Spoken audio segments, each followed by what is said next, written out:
Hello students, सभी को नमस्कार। बीएससी पार्ट फर्स्ट मैकेनिक्स की इस क्लास में आज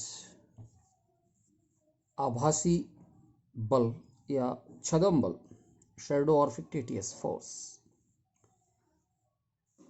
इट्स माय 13th लेक्चर। आभासी बल के बारे में हमें देखना है। छद्म बल, जैसा नाम से पता लग रहा है, वास्तविक रूप से ये कोई बल नहीं होता। किसी कण पर या किसी वस्तु पर वास्तविक रूप से ये बल कार्यरत नहीं होता, लेकिन निर्देश तंत्र की गति के कारण ये बल उत्पन्न होता है। किस तरह से होता है, इस चीज को हम एक एक करके थोड़ा सा देखें। कि पहली चीज हम देखते हैं, यदि एस तंत्र एक स्थिर तंत्र है, एम द्रव्यमान का कण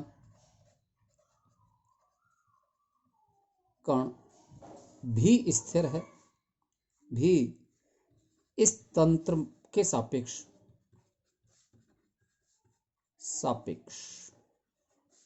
स्थिर है, तो कण पर कार्यरत बल स्वाभाविक है, F0 = 0। कण भी स्थिर है और तंत्र भी स्थिर है। दूसरी चीज देखें हम इसमें कि यदि स्थिर तंत्र S के सापेक्ष m द्रव्यमान का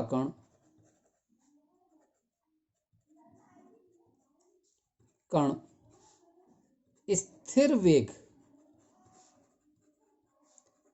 v से गतिशील हो,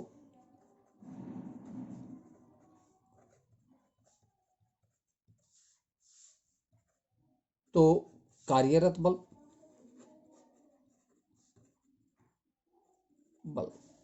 विद्यार्थियों स्थिर वेग की बात कर रहा हूं, तो F0 = m × A0 कहेंगे अपन, m × d/dt × v, और v स्थिर है इसलिए ये 0।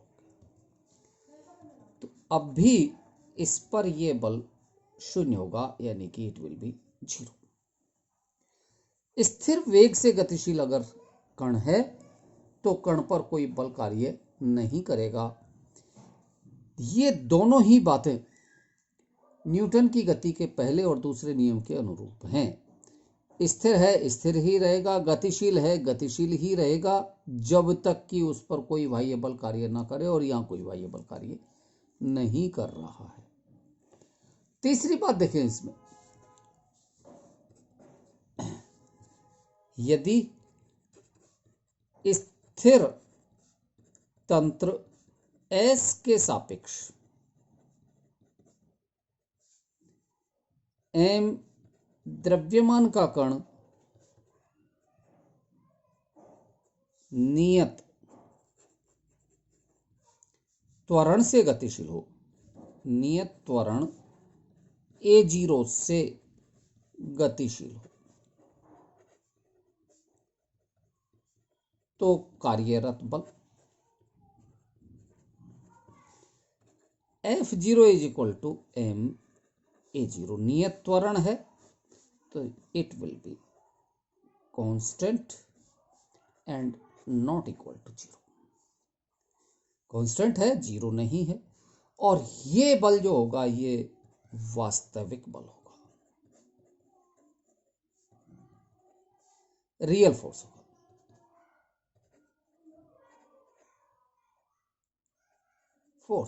वास्तविक बल होगा जो कण पर कार्यरत है। अब हम चौथी चीज देखते हैं कि माना S डैश तंत्र एक अजड़त्वीय तंत्र है,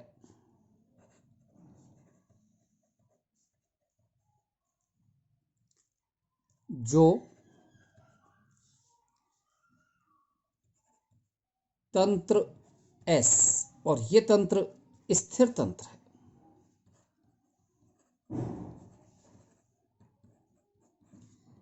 के सापेक्ष। विद्यार्थियों, हम ये देख चुके हैं कि स्थिर तंत्र S के सापेक्ष अजड़त्वीय तंत्र वो तंत्र होगा जो नियत त्वरण से गतिशील होगा। इसका मतलब इसका कोई त्वरण है और ये हम मान लेते हैं A त्वरण है, A। तो स्थिर तंत्र S के सापेक्ष त्वरण A से गतिशील है, गतिशील है।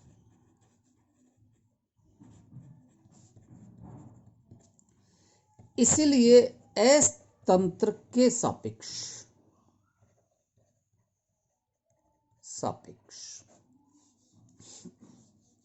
S डैश तंत्र पर बल F dash is equal to M into A। इसको डैश कहें या इधर F0 लिया है तो इसको अपन F ले लेते हैं, F। ओके, बल F is equal to MA। इधर हम ये कह रहे हैं कि A0 ये कण का वास्तविक त्वरण है और A तंत्र S डैश का त्वरण है। दो त्वरण है। इसका मतलब यदि हम ये कहें कि S डैश तंत्र के सापेक्ष कण का त्वरण, तो ये स्वाभाविक सी बात है कि कण का वास्तविक त्वरण A0 और स्वयं S डैश तंत्र भी गतिशील है जिसका त्वरण A। तो अब S डैश तंत्र के सापेक्ष कण का त्वरण ये होगा A0 माइनस A। ये नेट या आपेक्षिक त्वरण होगा। इसलिए S डैश तंत्र के सापेक्ष S डैश तंत्र के सापेक्ष कण पर कार्यरत बल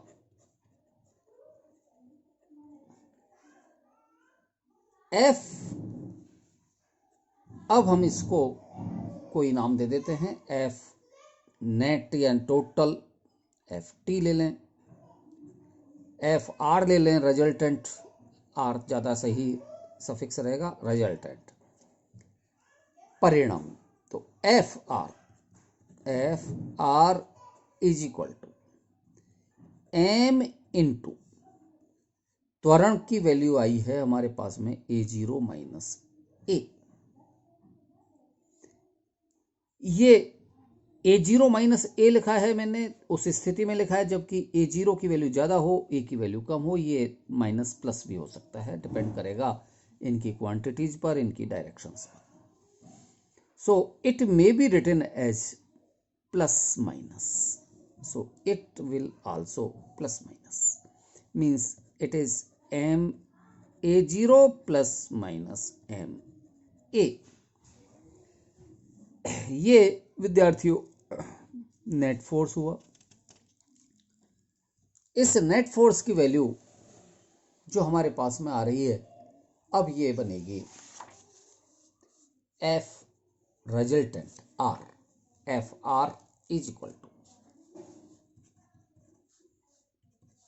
M into A minus A0 means M A in minus M A0। क्या लिखा है हम लोगों ने?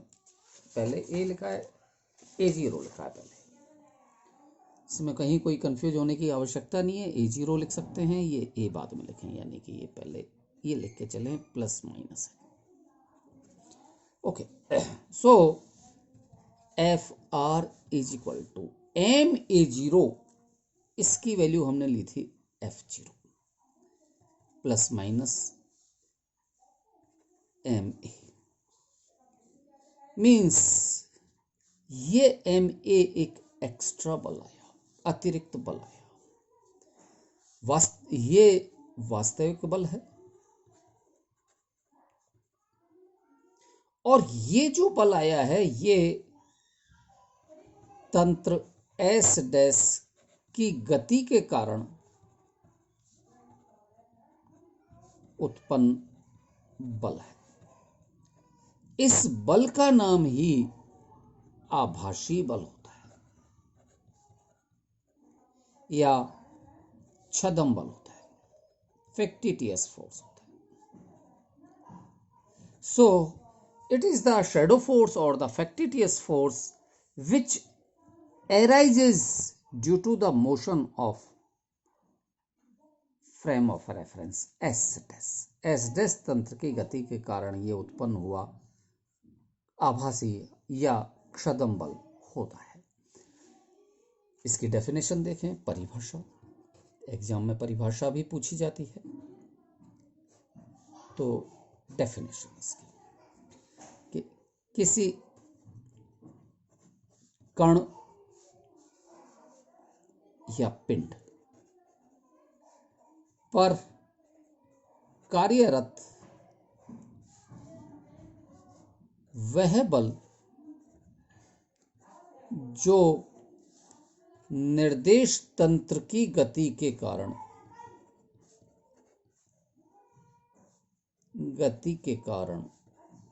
उत्पन्न होता है।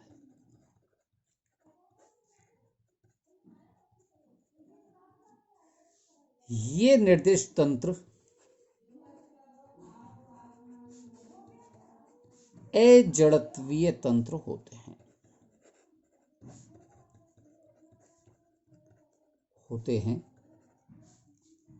अजड़त्वीय तंत्र होते हैं। तो अजड़त्वीय तंत्रों की गति के कारण पिंडों पर एक अतिरिक्त बल कार्य करता है, उत्पन्न होता है। ये निर्देश तंत्र अजड़त्वीय तंत्र होते हैं। यह बल एक अतिरिक्त बल होता है, एक्स्ट्रा फोर्स होता है जो कण पर कार्यरत वास्तविक बल से अतिरिक्त होता है।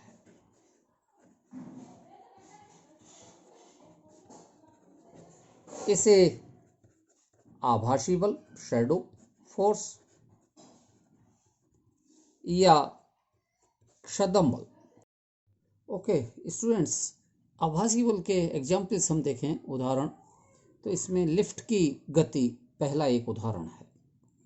हम जानते हैं कि लिफ्ट में ये इस तरह से है, और यहाँ लिफ्ट में कोई m द्रव्यमान का पिंड है, m द्रव्यमान का ये पिंड है, और m द्रव्यमान का पिंड ये लिफ्ट के साथ साथ गति करेगा। लिफ्ट ऊपर भी जा सकती है या फिर लिफ्ट नीचे आ सकती है। लिफ्ट के त्वरण को हम मान लेते हैं A0 त्वरण, वास्तविक त्वरण हो गया ये A0। और ये पिंड जब ऊपर से नीचे जाए या नीचे से ऊपर आता है, उसका भार, वास्तविक भार mg होता है। तो माना m द्रव्यमान का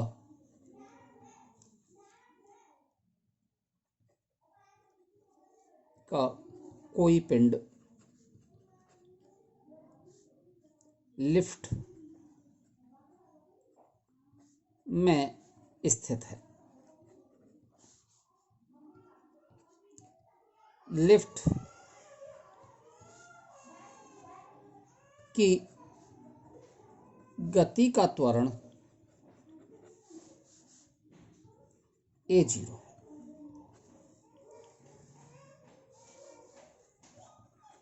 पिंड का वास्तविक भार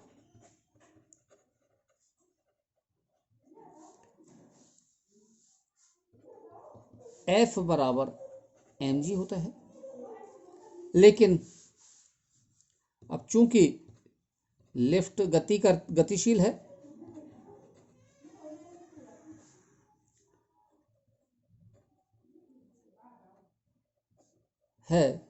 इसलिए लिफ्ट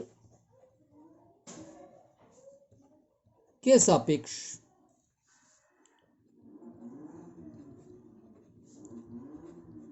पिंड का त्वरण, नेट त्वरण होगा ये g प्लस माइनस a0 इस तरह से होगा। यानी कि अब भार पिंड का भार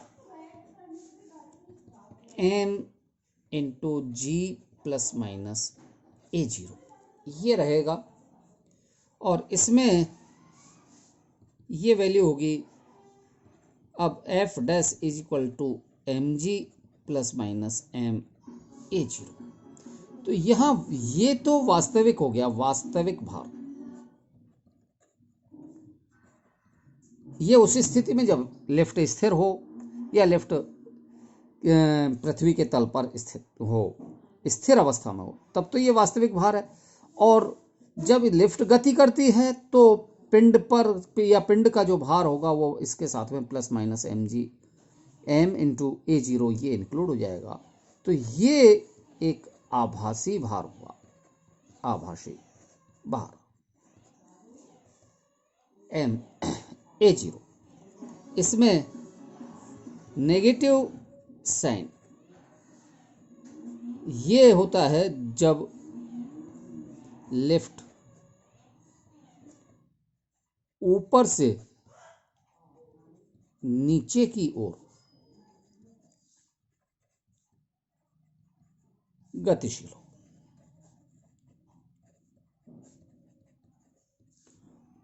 तो f dash is equal to mg minus m a0 यानी कि ये लेस देन mg होगा।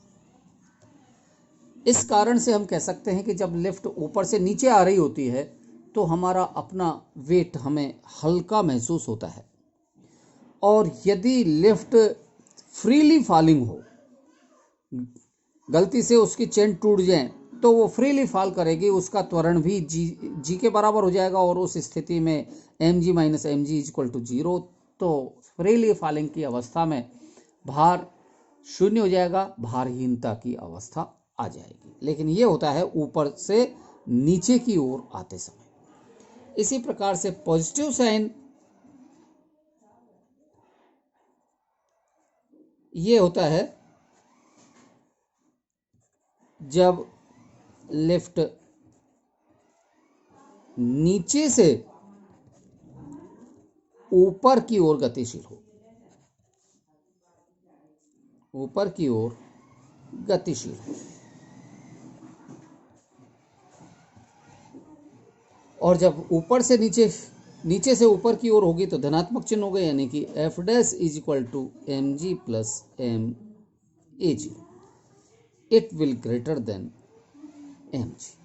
तो वास्तविक भार से फिर ज़्यादा भार महसूस होगा। यानी कि अब जब लिफ्ट नीचे से ऊपर की ओर जा रही होती है, नीचे से ऊपर की ओर जा रही होती है, तो हम अपने आप को भारी महसूस करते हैं। तो ये लिफ्ट की गति का एक उदाहरण है जिसमें ma0 लिफ्ट का जो बल होगा, ये बल एक आभासी बल के रूप में कार्य करेगा। Okay, next second example. विद्यार्थियों, जैसा कि हमने पहले ही बताया आपको कि आभासी बल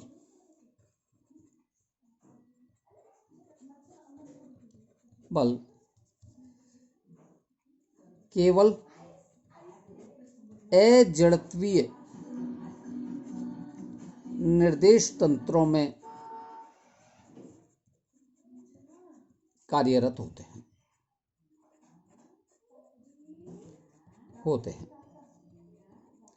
क्योंकि अजड़त्वीय तंत्रों में ही न्यूटन की गति के नियम, पहला नियम, दूसरा नियम एटसेट्रा, इनकी पालना नहीं होती। इस कारण से ये केवल अजड़त्वीय तंत्रों में ही एप्लीकेबल होते हैं और अजड़त्वीय तंत्रों से संबंधित जितने भी तंत्र होंगे वो सारे के सारे सभी तंत्रों में आभासी बल कार्य करेंगे। तो इसका एक उदाहरण है घूर्णन करता हुआ तंत्र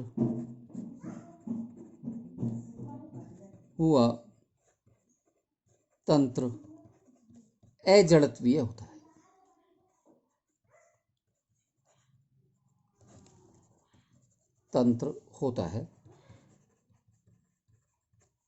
घूर्णन करता हुआ तंत्र अजड़त्वीय तंत्र होता है और इस अजड़त्वीय तंत्र में जो बल कार्य करेंगे वो आभासी बल के रूप में कार्य करेंगे। पृथ्वी भी हमारी घूर्णन करता हुआ एक तंत्र है। पृथ्वी में घूर्णन गति है, इसलिए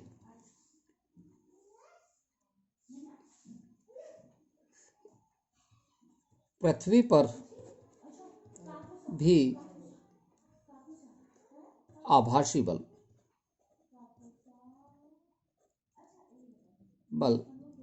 कार्यरत होता है और ये बल, आभासी बल, अभिकेंद्रीय या अपकेंद्रीय बल के रूप में होता है।